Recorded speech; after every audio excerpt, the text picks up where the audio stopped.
Captain, we have a bunny boo-boo snuggle face problem. Have you tried playing peekaboo? Yes. With a funny face? Yes. And a wiggly tongue? Yes. While rolling your eyes around in opposing circles? Of course. Where's my bunny boo? I'm out of ideas. Kids will be kids, but they'll be better kids on board Emirates with our cuddly Fly With Me animals and other in-flight toys to bring back home. Search Emirates Department of Family Travel, your first stop for flying family. Hi, welcome to the Art of Decluttering. I'm Kirsty Perugia. And I'm Amy Revell, and we are stoked to be here with you today. We're back in the studio, which is exciting for us. We've been together for a couple of days, so we thought before we jump into the topic and episode today, we want to give you the catch up. Yeah, so we've been at the IOPO conference, which is for the professional organising industry in Australia and New Zealand. And I think there were people from Yes, Australasia. The world. Australasia. It was awesome. It was so good to be with people in our industry who know our daily joys and struggles, and we just love our colleagues. So it was really great to be with them. Yeah, and it's great because a lot of them we met for the first time last year, so it was like reconnecting with all our friends. We had some great speakers. In fact, one of the speakers is going to be sharing on a podcast very soon. But we had some great speakers. So we talked about mental health and psychology and trauma. We talked about insurances. We talked about managing your business. We talked about understanding money and the business side of what we do. What else did we talk about? Yeah, it was a really good blend of topics that we need to learn as professional organisers and then topics that we need to learn as business owners. Yeah. So it was lovely. It was very well organised. Thank you, IOPO. One of the things that Kirsten and I are passionate about is upskilling and continuing to grow both as business owners and as professional organisers. And so, that's part of the service that we provide to our clients and to our course members and to you guys is that we're learning and growing. And so when we're like, oh, we don't know much about trauma, or our experience of trauma is limited to us working with people, we're actually learning from other people's perspectives and going deeper into that. So it's a great journey for us. We're quite enjoying the professional development that we're undergoing at the moment. Yeah, and we love passing on some of our knowledge to you. So we had a great talk about the role that language plays in our everyday interactions. And so that was probably one of the standout talks and things that has stuck in my mind about how we can better use language and how people need to be spoken about and the way that they would like to be referred to. And so we don't throw away quip lines like, oh, she's got OCD or he's a hoarder, when really they're just particular or they're messy. So, I love that session, so thanks, Beck. One of the other things that's happened since we were last in the studio is we launched the fourth round of our fifth round? Yeah, fifth round.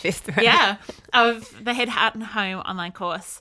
We've just got so many beautiful peeps that have joined us this time. The transformations, I love it. Week 1, people are like, oh my gosh, this has been the best investment I've made in myself. We're really, really excited. So yay to all of you who have come and joined the course this round.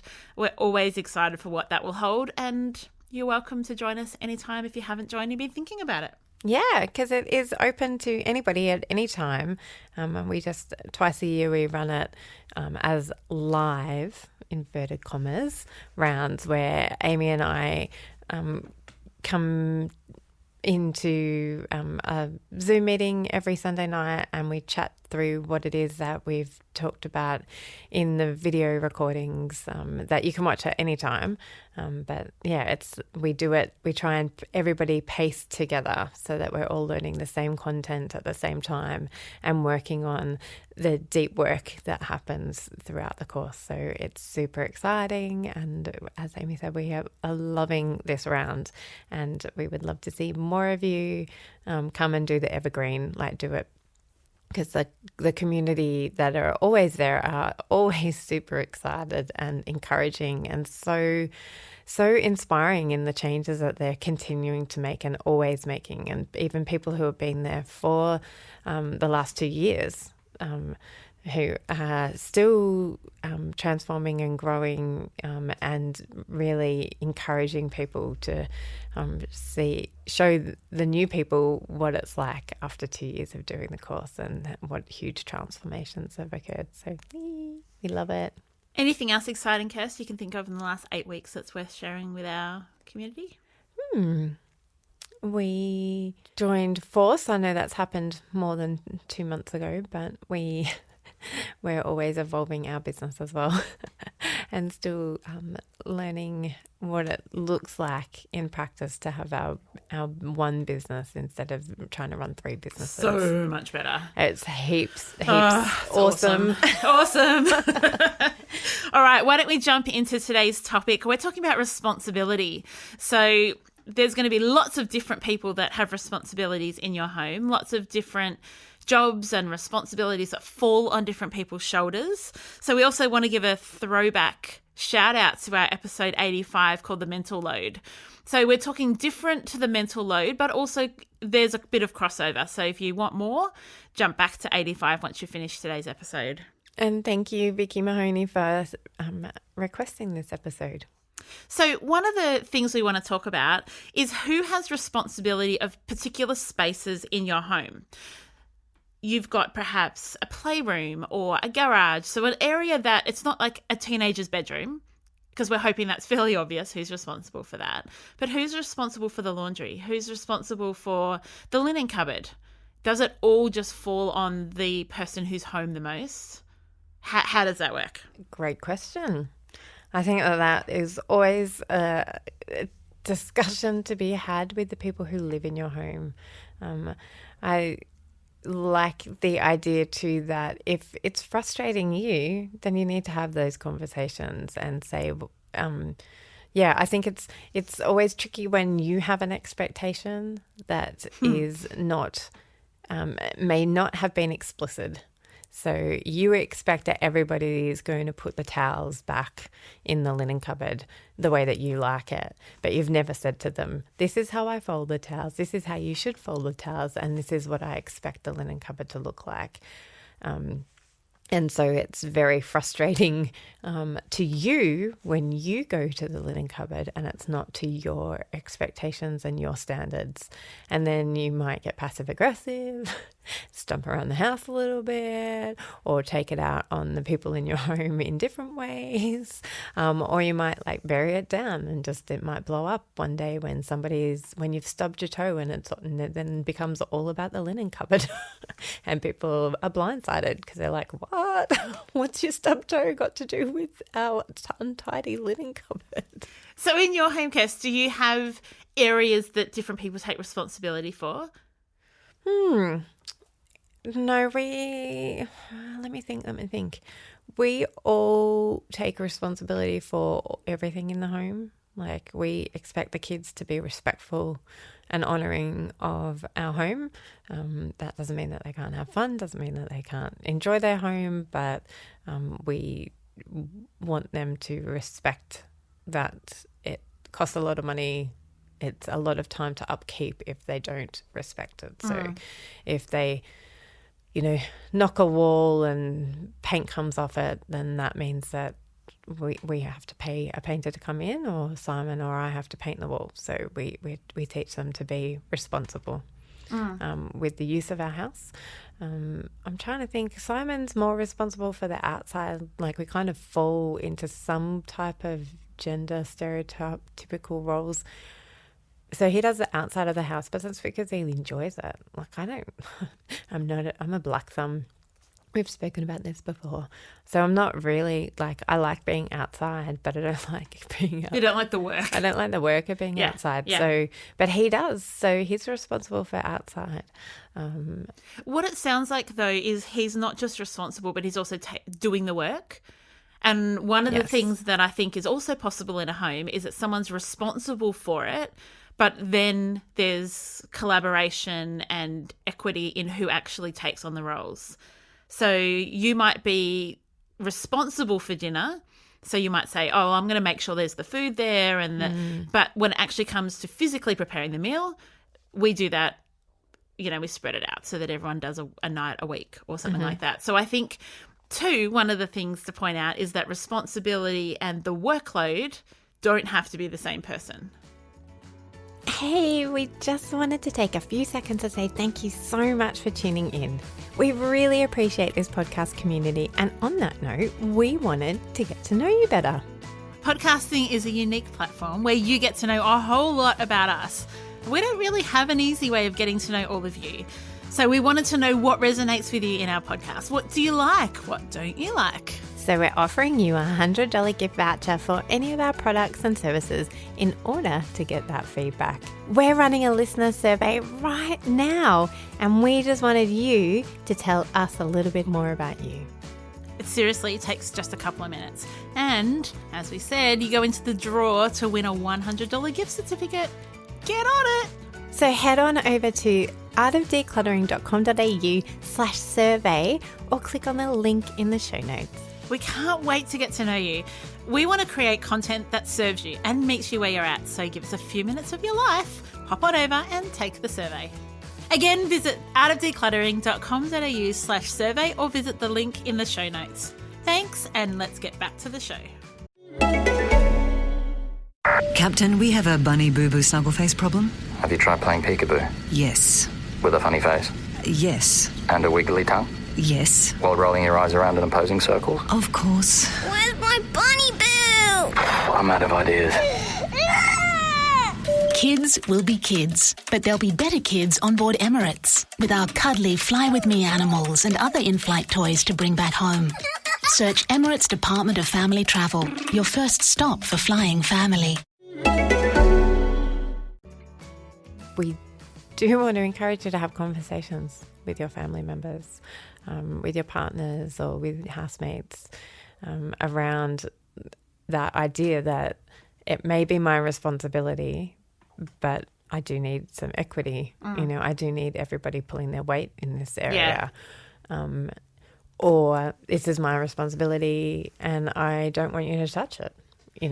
Like I'm in charge of the garden, so please don't think that you can trim the hedges because you'll end up Edward Scissorhanding them.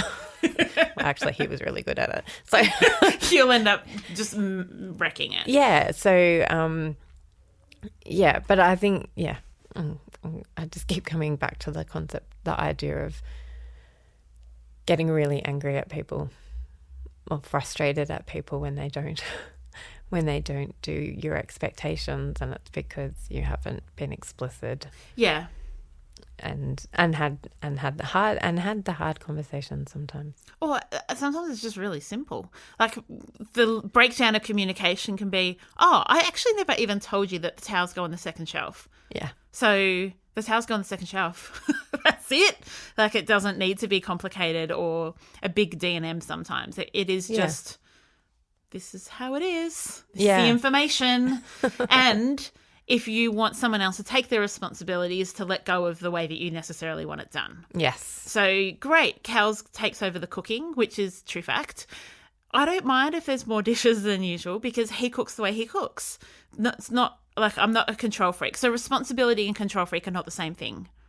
Responsibility is almost like having that mental tab. Load. Yeah, that tab is yours, and then you can decide what happens within that.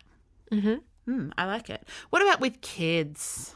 Like my kids are pretty amazing. Like we know that.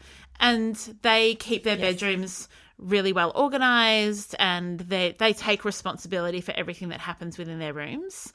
And I love that. And it's not a chore. Like we were talking even at conference, someone said, oh, who has teenagers? And I put my hand up.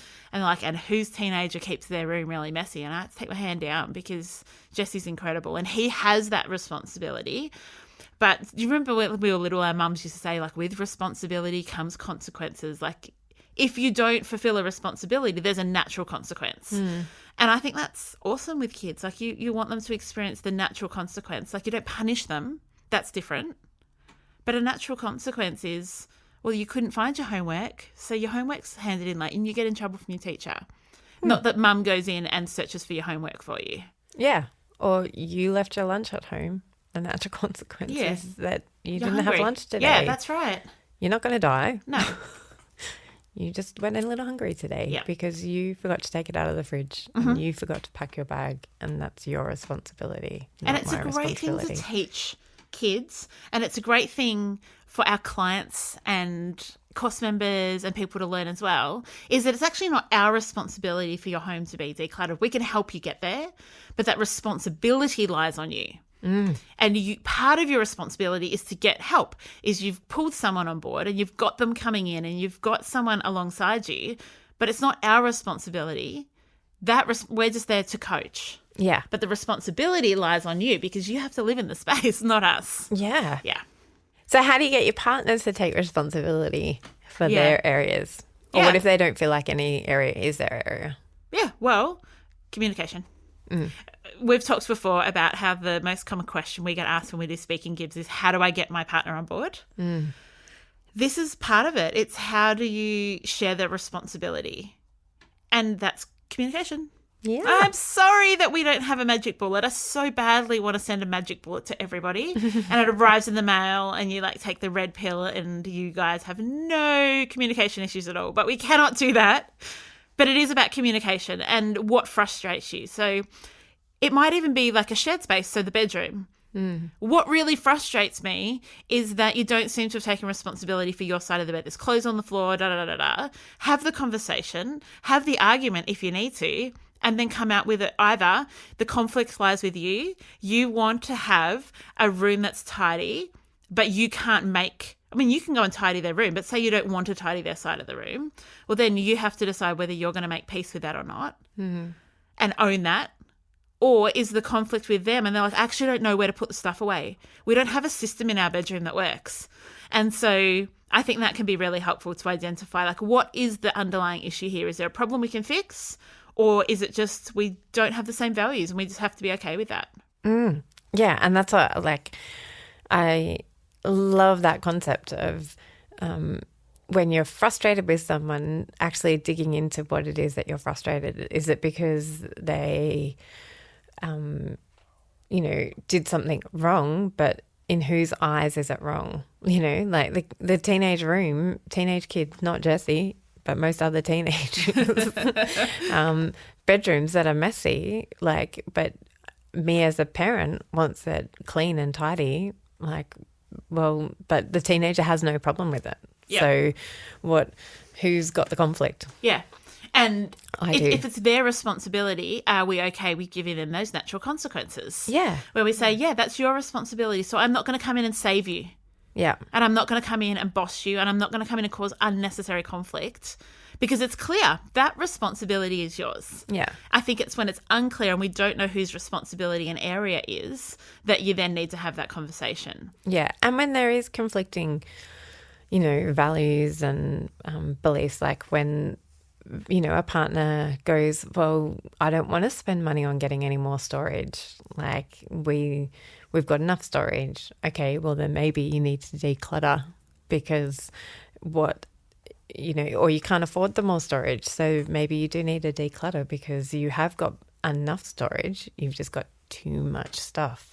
So, with the partner whose bedroom, their side of the bedroom is a mess and they're frustrated because they can't put their clothes away because their partner has filled their wardrobe, like the combined wardrobe, up with all of their clothing.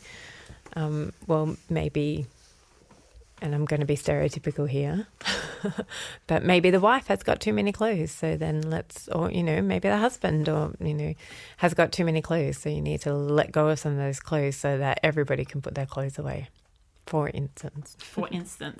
Should that ever be the case. Yeah. One of the areas that I thought, Kirsten, would be good for us to think about is responsibility for extended family. So what kind of responsibility do you feel for your aging parents or for a sister that's got mental health issues and is living with 4 kids and a partner who's fly in, fly out. Like, how much responsibility is reasonable to take for other people's situation? That's Because we get a lot of people contact us about this. yeah. I don't know what to do. My dad is drowning in clutter. He doesn't have the tools, and I feel really responsible to help him. Yeah. Well, I would get you to question whether or not it is your responsibility. Like, it's your responsibility to love and care for them, and in your love and care for them, you feel this need to be responsible for their house or their possessions. But I would question that. Like, yes, you might see your elderly or aging dad, decline in decision-making process, being able to make decisions. And so you want to step in and help him. Or you are on a decluttering journey and you see how much freedom it's bringing to you and your family, and you want that for those around you. So, you're spruiking our podcast to everybody. Thank you. And you're really nagging your sister to listen to the podcast, but that's her responsibility. If she may not have a problem with her house, and that's okay. Like, it's frustrating for you, but again, coming back to who's the problem with, it's actually your problem with her house, not her problem with her house. And even if she's whinging and complaining about, my husband's never here, it's, I can barely, even when he is here, he just wants to sit and relax, and because he works so hard for us and brings in so much money, he just wants to, relax. And so I'm doing this all by myself, and my kids are my kids are young, or my kids are teenagers and don't want to help, or, whatever the reason is. And even if she's whinging and complaining to you, it's still not your responsibility. And you can actually put boundaries around that and not take that on board, because it's not ultimately your responsibility. Yeah, I just had the thought while you were talking that unless you have the power to change it, it can't be your responsibility. And that works for partner's side of the bed, your teenage kids, or your parents who are struggling in their home full of a lifetime of possessions. Like, if you do not have the ability to change it, that's not your responsibility. You can support them in their responsibility, but you can't do anything about it. Yeah, but even when you can do something about it, you can go and clean up your partner's side of the bedroom. But then you need to take responsibility that you've done that. And so you can't put, that guilt and shame on them, because that was your choice to go and clean up the bedroom. Like, it's not their choice. They were happy living in, the pigsty or, whatever. There's no judgment in that. It is saying that you can't have your cake and eat it too. You can't take responsibility for it and clean it all up and then get huffy at that person that you had to clean it all up, because you didn't have to clean it up. Yeah. And now there's a time and a place that, for health and safety reasons, you need to clean it up. If there's mold, if there's, whatever, if there's dust, if it needs cleaning, then you might need to pick it up from the floor. But also, as a responsible adult, it is also your job to help that person realize that it's their responsibility. Yeah. And that if we're going to live in a healthy, happy home, we need to have those conversations that can be tricky, that can be simple, but can be relationally tricky. Yeah. To go, dude or chick, clean up your stuff so that I can vacuum, or that we can vacuum, or the cleaner can come in and vacuum. It's a team effort, baby. Yeah. I think it would be great if people jumped into our Facebook community this week and shared what responsibility looks like in their home. So if you're not in the community, just search the Art of Decluttering community on Facebook. But come in and tell us, how does responsibility look like for you? Because we've explored what we think Vickie wanted us to talk about for this episode, and we've gone our ways on that. But maybe there's more that you guys want to talk about, and we can continue this conversation over there this week and really delve into the particulars in your home and what that looks like. Yeah, and our community is so helpful. There's, you post a question in there and 50 people come in and answer it. It's so wonderful. They're the brains trust. There's so many thoughtful, kind, caring. I mean, everybody in there is so thoughtful, kind, and caring. So you'll be warmly welcomed, and you'll get the wisdom of us all in there. So come on over. iTunes review, what do you reckon? Yes. This one's from the US by Leeleeche. It's a 5-star review titled Very Practical and Entertaining. So she says, I've been searching for a good podcast on decluttering for several weeks. After listening to dozens of options, I found The Art of Decluttering to be the best. We are moving from a 4-bedroom to a 3-bedroom with less storage space, so we had to scale down. I'd find the episode pertaining to the area I was tackling, listen as I decluttered each space. It's been really helpful to have you two as 2 girlfriends there while I get rid of stuff that I don't need or use. Your accents are like music to this American girl's ears. We try very hard to put on these accents. We pull off an Australian accent really well, don't we? Really well. I have been practicing for 39 years. I still have many more episodes to dive into as I continue through this process. I actually look forward to it each day rather than dreading the chore. I'm loving the number of iTunes reviews that are coming through at the moment. So if you've been thinking about it, do a girlfriend a favour, jump onto iTunes, whatever country you're in, leave us a review and we will give you a shout out here on the podcast. And not only do you get a shout out, but you just help other people find us. It's so helpful. And you don't have to just be on iTunes. If you listen to us through Spotify or Stitcher or most other platforms also have an ability to leave a review. So leave a review, we'll find you. Or if we haven't mentioned you in the next couple of months or next year or so, just ping us and send us a message on and tell us where you left the review so that we can go and look for it specifically. So.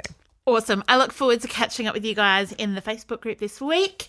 Yay. Have an amazing week, Kirst. You too. Well, I'll see you in like 2 minutes when we record the next one. And we'll see all you guys next week. Bye.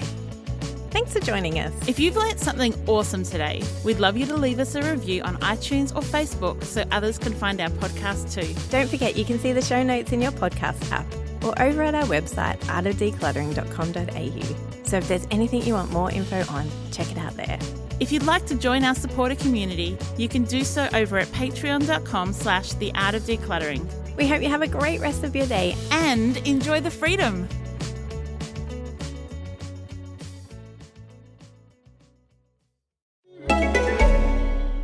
What does a truly exceptional education look like? Find out firsthand at the Eltham College Open Day, Saturday, February 29th. Pre-register at elthamcollege.vic.edu.au.